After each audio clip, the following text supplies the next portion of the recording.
ትናንት ምን ብያችሁ ነበር? በቆላ ድባ ዛሬ በኪዳነ ምሕረት ጸበል አይኑ ተፈውሷል።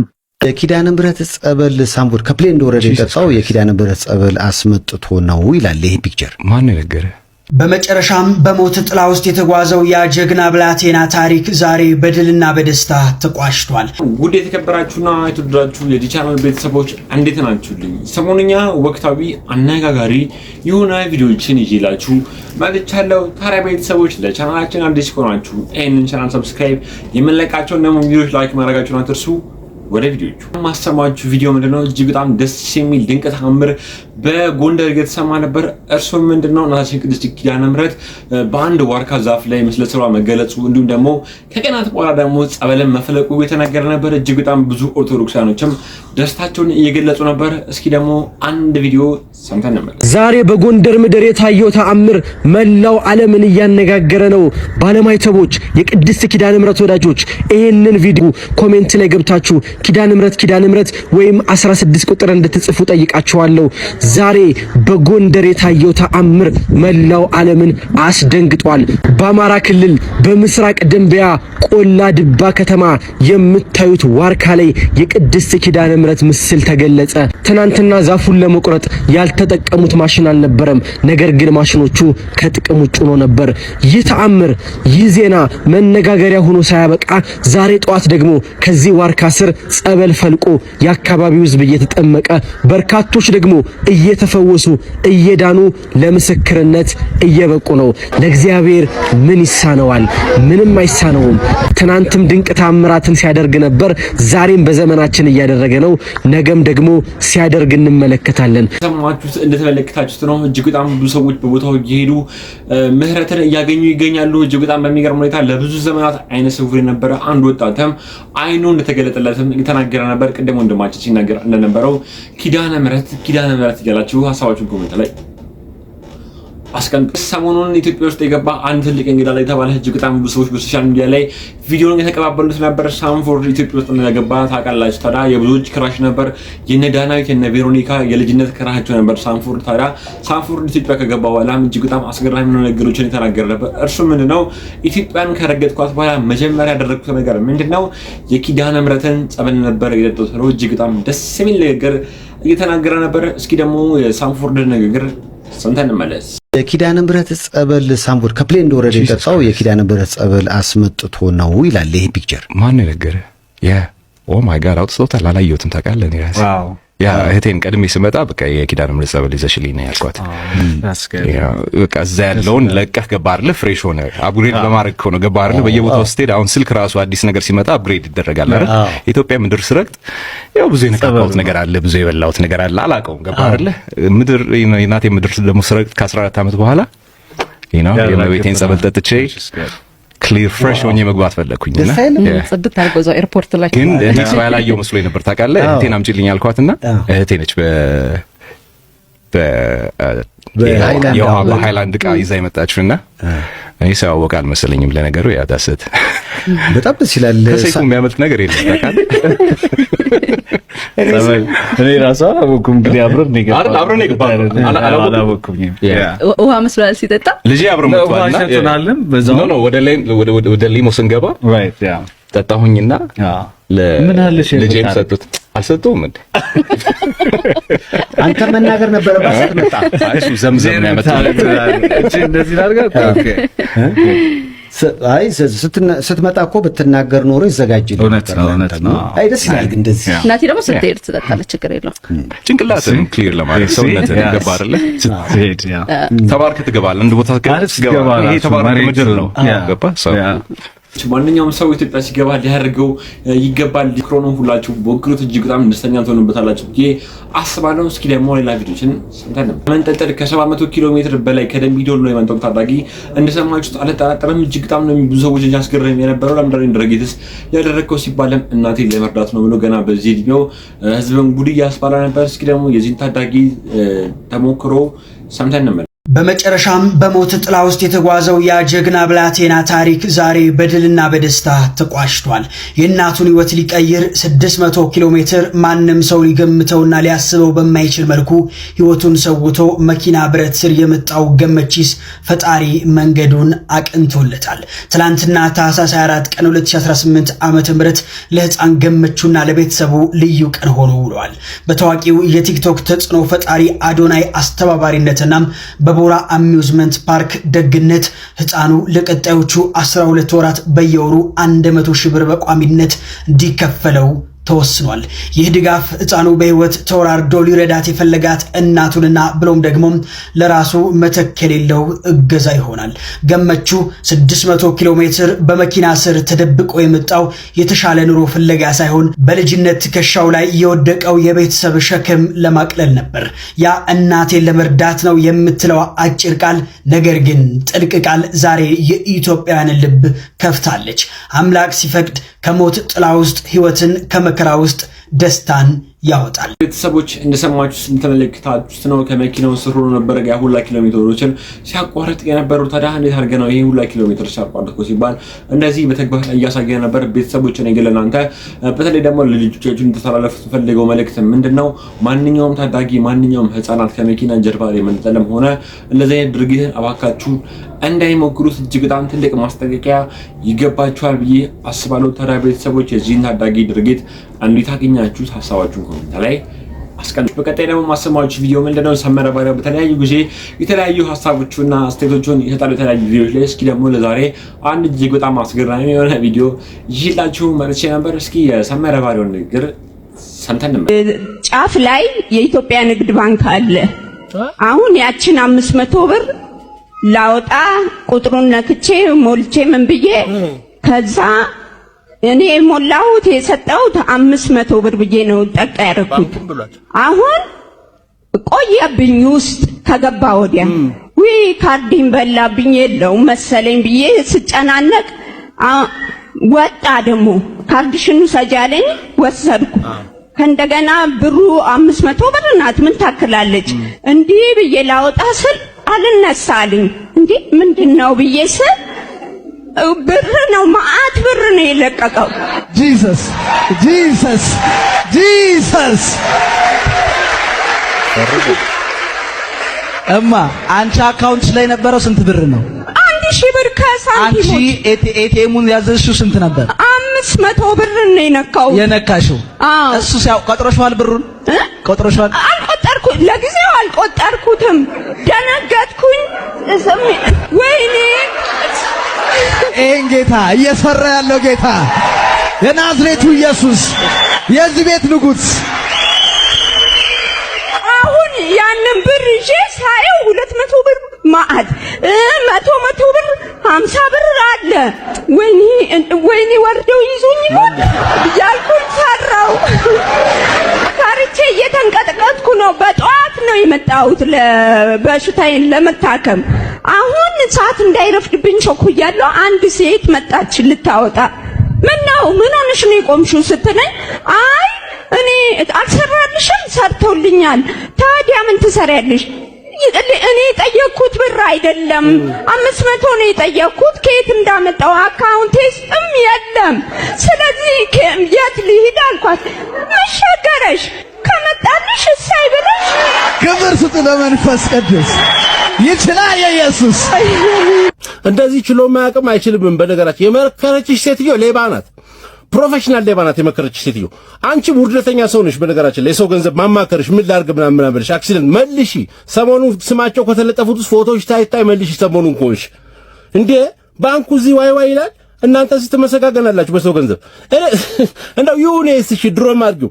የምትፈጥሩት ሜንታሊቲ ግን በጣም ይገርማል። በነገራችን ላይ አሁን አንተ ሰውየው ኢየሱስ ይችላል ምናምን የምትለው ሰውዬ በጣም የሚገርመኝ ነገር ኢየሱስ የሰው ገንዘብ ስረቁ ይላል እንዴ? ክርስቲያን እኮ የሚያደርገው የሰው ገንዘብ ሲያገኝ ይመልሳል። የክርስቲያን ባህሪ እንደዚህ ነው። ክርስቲያን ነኝ እኔ። የሰው ገንዘብ ባህሪውን የሰው ገንዘብ ሲያገኝ በባህሪው ክርስትና የሚያስተምረው ያንተ ያልሆነውን አትወስድም። በነገራችን ላይ ትመልሳለህ። የሰው ገንዘብ መመለስ፣ መለገስ፣ ለሰው ማሰብ፣ መቆርቆር፣ የሰውን ህመም እንደራስ ህመም ማየት ከስርቆት ከሐሰት ከምናምን መቆጠብ ነው ክርስትና ማለት። በነገራችን ላይ ዝርፊያን በኢየሱስ ስም አፕሩቭ ማድረግ፣ ኢየሱስን ጠርተህ የራስሽ ያልሆነ ገንዘብ ሌባ ነሽ፣ የመጨረሻ ሞላጫ ነሽ፣ ማንም አልሰጠሽም፣ በምንም አይነት መልኩ ያልሰራህበትን ገንዘብ ብላ የሚል የለም። ለፍተህ ጥረህ ግረህ በወዝህ ብላ ነው የተባለው። ምንድነው ወዝሽ? አንቺ 500 ብር አዘሽ የሰው ገንዘብ 4000 እና 5000 ብር በልተሽ ሌብነት። ስለዚህ ይሄንን ፕሮሞት እያደረጋችሁ ትውልድ እንዴት ይስራ? በነገራችን ላይ አረ እንዳው የክርስትና ሰዎች ተናገሩ፣ ግድ የላችሁም። እንዳው ዝም አንበል። እኔ ብቻ ጫዋለሁ በቃ። እና አንዳንድ ሰው ይደውላል ከሃይማኖት ጋር የተያዘ ነው። ይሄ ሃይማኖት አይደለም። ሌብነት ሃይማኖት ሆኖ አያውቅም። እግዚአብሔር ይባርካል፣ የማይሰራው ነገር የለም የሚባል ነገር አለ። ሰው ኪስ ይገባል እንደ እግዚአብሔር። በየትኛው መጽሐፍ ቅዱስ፣ በየትኛው መንፈሳዊ መጽሐፍ፣ የየትኛው እምነት አምላክ ነው? እንዳው የክርስትናን ተውት፣ ዓለም ላይ ብዙ እምነት ስላለ የፈለገ አይነት እምነት አምላክ ቢሆን ኪስ ግቡ ስረቁ የሚላል። አትስረቅ እኮ የአስሩ ትእዛዛት ቤዚክ ህግ ነው። ከየትም አመጣው አይባርክም። የኤቲኤም ማሽን ውስጥ ያለው ገንዘብ የሰው ገንዘብ ነው፣ የድርጅት ገንዘብ ነው። ባንክ ድርጅት ነው። የኤቲኤም ባለቤት ባንክ ነው። ባንኩ ቆጥሮ ገንዘብ ያስቀምጣል። አካውንት ውስጥ ሰው ደግሞ ሐቁ ገንዘቡ አለ። ከአካውንት ውስጥ በኤቲኤም ትወስዳለህ። 1000 ካለ 1000 ይሰጣሉ። 2000 ከወሰድክ ያንተን ድርሻ አልወሰድክም። ከሌላ ሰው አካውንት ላይ ነው መዘዝ የወሰድከው፣ ወይ ደግሞ ከኤቲኤሙ ከማሽኑ ላይ አሳስተን ነው የወሰድከው። የማሽኑ ስህተት ቢሆን ተበላሽቶ ቢሆን እንኳን ሰው ሰራሽ ስለሆነ ክርስቲያን ከሆንክ መመለስ አለብህ። የኔ ንብረት አይደለም የኔ አይባረክልህም። በነገራችን ላይ እግዚአብሔር አስማተኛው ምናምን ትላለህ። አስማትህን እዛ አትፈልግም እንዲያደግበት ሰፈር አስማትህን እንደዚህ አይነት አስማተኛ እግዚአብሔር ሌባን የሚያበረታታ ፈጣሪ ኖሮ አያውቅም። የክርስትና እምነት ፋውንዴሽን መሰረትም ይሄ አይደለም። በነገራችን ላይ በብዛት እግዚአብሔር የሚባርክህ በጤንነት ነው። እግዚአብሔር የሚባርክህ በደግነት ነው። እግዚአብሔር የሚባርክህ በሩህሩህነት ነው። በልቦና ሩህሩህ ሆነ ለሰው ኮምፓሽኔት እንድትሆን እግዚአብሔር ይባርክ። ለሰው ደራሽ ያደርጋል እግዚአብሔር። የታመመን ጠያቂ፣ እስረኛን ጠያቂ፣ የሞተን ቀባሪ፣ ዝቅ ያለን ሰው ውሃን የሚያጠጣ የሚያነሳ ሰው፣ ቁስለኛን አንስቶ የሚያክም ሰው ያደርጋል እግዚአብሔር ሲባርክህ። እግዚአብሔር ሲባርክህ በ100 ብርና በ200 ብር አይደለም የሚባርክህ። ምን አይነት ወሬ ነው የምታወሩት? ይሄ እግዚአብሔር ስራ ነው እንዴ? ይሄ this is paper። እንዴት ነው እግዚአብሔር እዚህ ውስጥ የሚገባው? ምን እንዴት አድርገህ ብትንቀው ነው እግዚአብሔርን እዚህ ውስጥ የምትከተው? ይሄ በረከትስ ነው እንደ ሲጀመር መባረክ ይሄ ነው። ክፉ ጃርት ሆነ እንደዚህ አይነት ወረቀት 1,000 ሚሊዮን ስለደረደርክ ሰው ያደርጋል። ጎረቤት አያፈራልም እኮ ያ የተረገመ ሰውዬ ነው የምትባለው ዘላለም አለበት። እንዴት በወረቀት ትለካዋለህ እግዚአብሔርን? እንደው በፈጣሪ ይሄን ምንድነው እየሰበካችሁ ያላችሁት? ቁጭ ብላችሁ ዘረፉ ነው ትውልዱን። አይገባኝም። የሚመለከታችሁ አካላት ለምን እንደምትሉ አይገባኝም። ምን ያው ነው ይሄ ማለት ዝርፊያን በአደባባይ ፕሮሞት ማድረግ ነው። ይችላል ኢየሱስ ትላለህ። እንሽላሊት እንዳታዘንቡብን በእናንተ ጦስ። ኢየሱስ መስረቅ አይችልም፣ አያረግም፣ ሰራቂም አይደለም። በነገራችን የሰው ገንዘብን ያንተ ነው ብሎ የማይባርክልህ። ለፍተህ ጥረህ ግረህ ብላ ቤዚክ የመጽሐፍ ቅዱስ ቤዚክ ተርም ነው። የተረፈው ሰው በላቡ ጥሮ አልሞላ እያለው ደፋ ቀና እያለ አንተ እዚህ 200 ሆነ ተሰብስበህ ገንዘብ ሊዘንብል እንደው ይዋጥልሃል። ምን ይላል እንደው ይሄው ቤተሰቦች እንደሰማችሁት ነው። ሰመረ ባሪያው የሚናገራቸው ሀሳቦች እጅግ በጣም ብዙ ጊዜ ብዙ ሰዎች ተቀባይነትን ያገኛሉ። ምክንያቱም ትክክለኛው ነገሮች ነው የሚናገረው ነው። ታዲያ የሰመረ ባሪያው ነገር ቤተሰቦች እንዴት አገኛችሁት? የሚሰማችሁን ሀሳብና አስተያየት ኮሜንት ላይ አስቀምጡ። ሌላ ደግሞ ቤተሰቦች ሳምንቱን እጅግ በጣም ብዙ ሰዎችን ሲያስገርምና ሲያነጋገር የነበረው መረጃ ምንድነው? እጅግ በጣም በሚገርም ሁኔታ ኢትዮጵያ ውስጥ ለ16 ዓመታት ምንም አይነት ምግብ ሳትበላ የኖረቿን ወጣት ሁላችሁም ታውቃላችሁ ተስፋ አድርጋለሁ። የዚህችታችንን ታሪክ ያልመረመሩ ሳይንቲስቶች የሉም፣ ያላጣሩት የውጭ ሀገር ዶክተሮች የሉም። ግን የሁሉም ነገር መርምረው በስተመጨረሻ ምንም አይነት ምግብ እንደማትበላ አረጋግጠው ነበር። ታዲያ በዚህ ሳምንት ደግሞ እጅግ በጣም አስገራሚ መረጃ እየተሰማ ነበር። እርሱም ምንድነው? ይቺ እህታችን መውለዷ እየተሰማ ነበር። ታዲያ ልጇ በሆዷ ውስጥ እያለ ምን እየበላ አደገ ተብሎ እጅግ በጣም ብዙ ሰዎችም እየተገረሙ ይሄን መረጃ እየተካፈሉት ነበር። እስኪ ደግሞ ይሄን ቪዲዮ ያለፉት 16 ዓመታት ምግብ ሳትበላ ውሃ ሳትጠጣ ጤነኛ ሆና እየኖረች ያለችው ኢትዮጵያዊ ወጣት በድጋሚ መላው ዓለምን ያስደነቀ ነገር ሰርታለች። ይህቺ ሴት በኮንታ ልዩ ወረዳ ውስጥ የምትኖር ስትሆን የምኖር ቃምባው ትባላለች።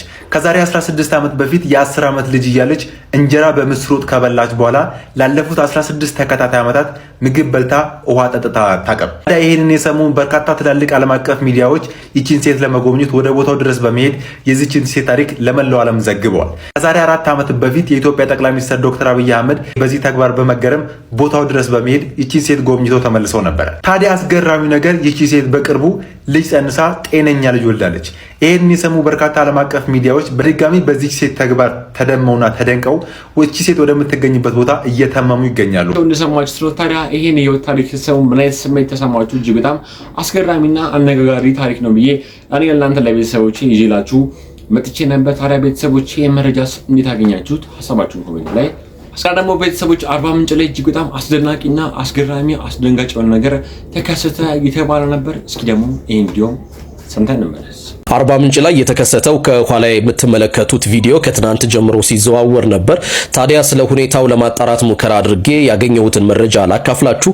አንድ ሰው አይኑ ተገልጦና ነቅቶ ሳለ ነገር ግን ከአካባቢው ጋር ምንም አይነት ግንኙነት ማድረግ ባይችል ወይም እንደ ሐውልት ዝም ብሎ የሚቆም ከሆነ ይህ ሁኔታ ካታቶኒያ ይባላል። ካታቶኒያ ያለባቸው ሰዎች አብዛኛውን ጊዜ ድምፅ አውጥተው አይናገሩም። አልፎ አልፎ ደግሞ የሰሙትን ቃል ዝም ብለው ሊደግሙ ይችላሉ። በብዛት ሰውነታቸውን ወይም እጅና እግራቸውን ባልተለመደ ሁኔታ አጣጥፈው ለረጅም ሰዓታት ሳይንቀሳቀሱ ሊቆዩ ይችላሉ። አንዳንዴም አንድን እንቅስቃሴ ደጋግመው ሲያደርጉ ይታያሉ። ካታቶኒያ አብዛኛውን ጊዜ የሚከሰተው በከባድ የድብርት ህመም ወይም በስኪዞፍሬኒያ ምክንያት ነው። እንዲህ አይነት ምልክት ያለበት ሰው ካጋጠማችሁ ተደግሞበት ነው ወይም ክፉ መንፈስ ነው ብላችሁ ከመገመት ይልቅ ወደ ስነ ልቦና ባለሙያ ውሰዱት። መረጃው ለሌሎች እንዲደርስ ላይክ እና ሼር ማድረጋችሁን አትርሱ።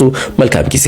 ብዙ ሰዎች ይህን ቪዲዮ ሲቀባበሉት ነበር። ወንድማችን ለምንድን ነው ለብዙ ሰዓታት እንደዚህ ደርቆ ቆሞ የቀረ ብለው እጅግ በጣም ብዙ ሰዎች የግል ሀሳባቸውና አስተያየታቸውን እየሰጡ ነበር። በስተመጨረሻ ግን እውነቱ ይሄ ነው። ቤተሰቦች ታዲያ እናንተስ ይህን ቪዲዮ ስትሰሙ ምን አይነት ስሜት ተሰማችሁ? ከዚህ በፊት እንደዚህ አይነት ቪዲዮ ሰምታችሁ የምታውቁ አይመስለኝም። እኔ በግሌ እንደዚህ አይነት ነገር ሰምቼም አይቼም አላቅም።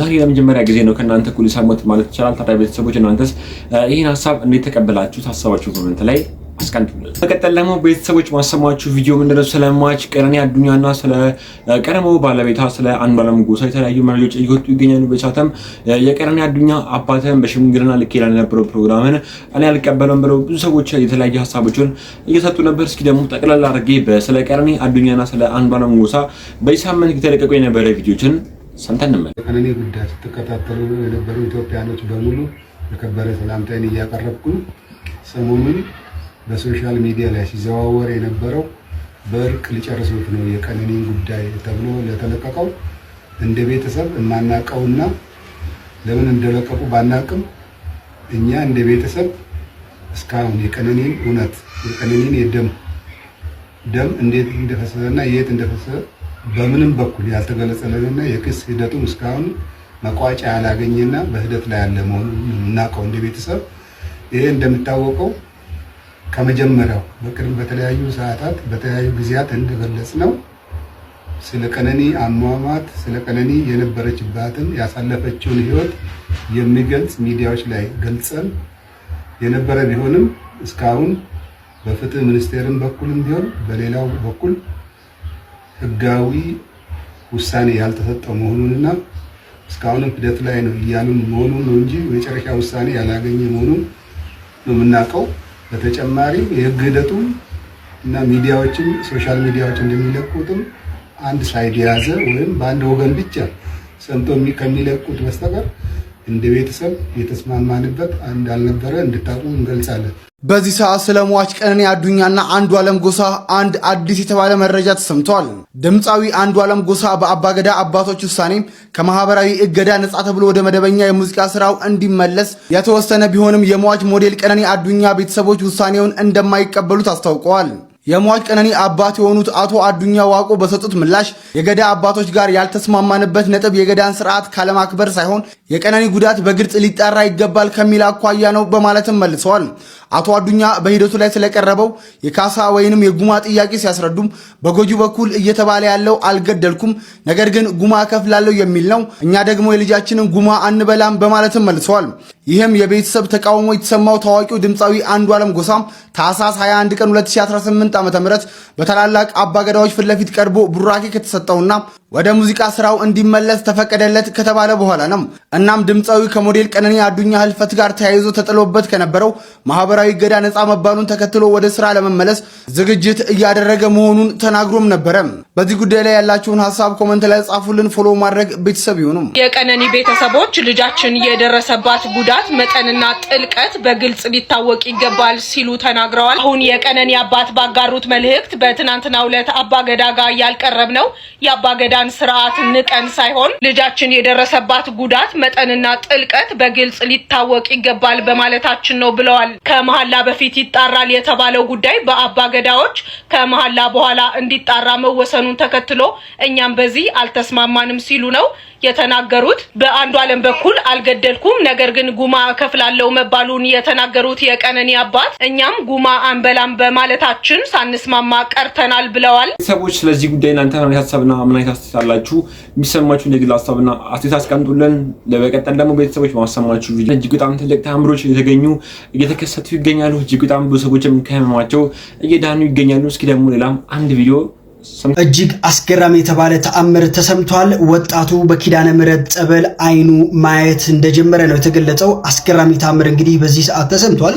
አይኑ የማያየው ወጣት በአዲሱ ጸበል እንግዲህ የአይኑ ብርሃን መመለሱ ነው የተገለጸው። በቆላ ድባ ተአምሩ ቀጥሏል። በጎንደር ምስራቅ ደንቢያ ቆላ ድባ የታየው የኪዳነ ምሕረት ድንቅ ተአምር እንግዲህ ዛሬ በፈውስ እንደቀጠለ እየተገለጸ ይገኛል። አይኑ የማይበራው ወጣት በጸበሉ ተጠምቆ አይኑ እንደበራለት ነው እንግዲህ የተሰማው። ከአለቱ ስር በፈለቀው ጸበል ብዙዎች እየተፈወሱ መሆኑንም እየተሰማ ይገኛል። በዚህም እጅግ በርካቶች ፈጣሪንም እያመሰገኑ ይገኛሉ። ይህንን የመሰለ የምስራች ለሁሉም ሼር እያደረጋችሁ አዳርሱት። ፎሎ እያደረጋችሁ ቤተሰብ መሆናችሁ አዘንኩ። ገራሚ ተአምር ነበር። ቤተሰቦች ሰምተን የተመለስነው ሁላችንም እናታችን ኪዳነ ምሕረት ደጇን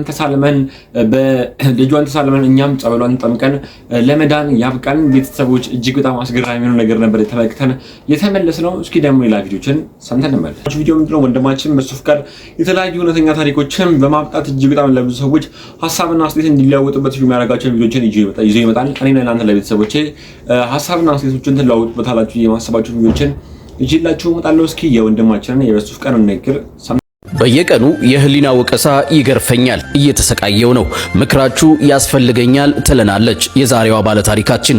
ነገሩን እንዲህ ታስረዳለች። የኔና የሱ ታሪክ የተጀመረው ከዛሬ 4 ዓመታት በፊት ሁለታችንም በጤናው ዘርፍ በምናገለግልበት የሥራ ቦታ ላይ ነበር።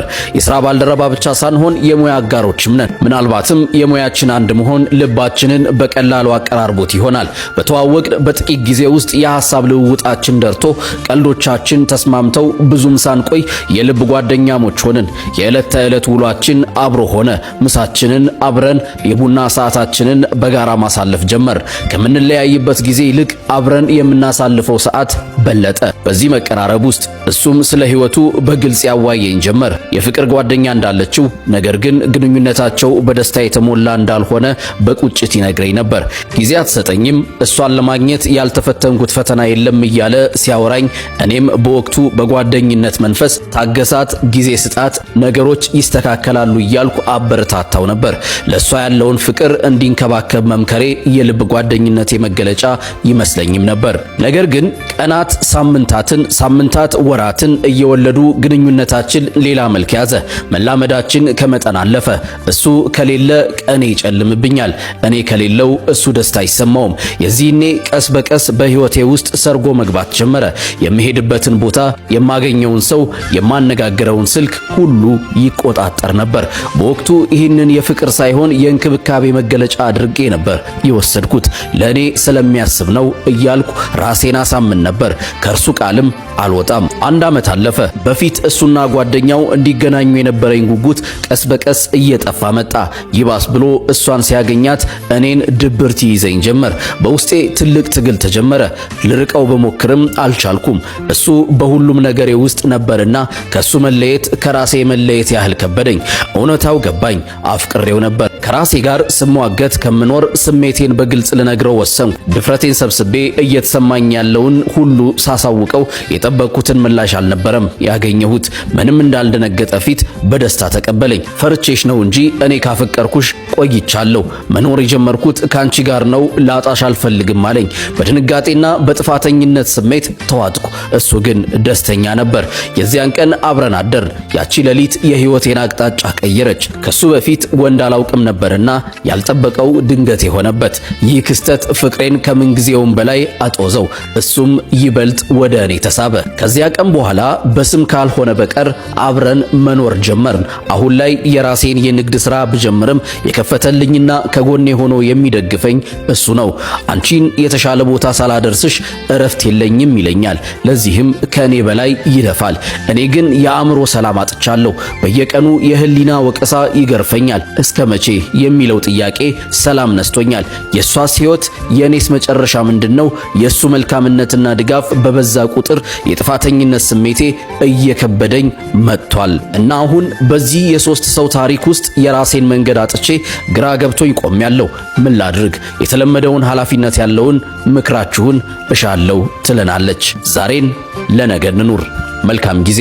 እጅግ በጣም አስገራሚ የሆነ የህይወት ታሪክ ነበር ወንድማችን ሲያካፍለን የነበረው። ሌላ ደግሞ ማሰማችሁ ቪዲዮ ምንድነው መልእክተኛውና ሳያት ደምሴ የፍቅር ግንኙነት ጀምሯል ተብሎ እጅግ በጣም ብዙ ሰዎችን ያስደሰተና ያስገረመ መረጃ እየወጣ ነበር። እስኪ ደግሞ ይሄን ቪዲዮም ሰምተን አርቲስት ሳያት ደምሴ ኢንስታግራም ፔጇ ላይ በለጠፈችው ፎቶ ምክንያት በብዙዎች ዘንድ መነጋገሪያ ሆናለች። ይህ የሆነው ደግሞ ምንድነው መልእክተኛውን ኢንስታግራም ፔጇ ላይ መልእክተኛው ፀሐይነህ ስትል በኢንስታግራም ፔጇ ላይ ለጥፋው ነበር። በዚህ ምክንያት ብዙዎች መነጋገሪያ አድርገዋታል።